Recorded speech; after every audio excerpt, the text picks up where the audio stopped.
নমস্কার বন্ধুরা, সবাই কেমন আছো? তো এখন আমি বানাবো চিকেন ললিপপ। এই যে মশলাগুলো নিয়ে গেছি, এখন বেটে নেব।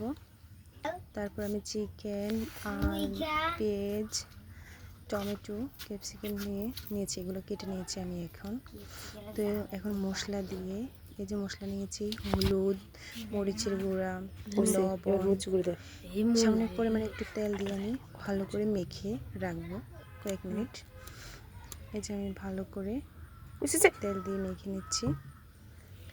মেখে নেওয়ার পরে এটাকে 2 মিনিটের জন্য রেখে দিয়েছি। তারপর আমি শোলার ভিতরে একে একে একটু মাংস একটু করে দিয়েছি, দিয়ে বানিয়ে নিয়েছি। এখন আমি চুলায় বসিয়েছি।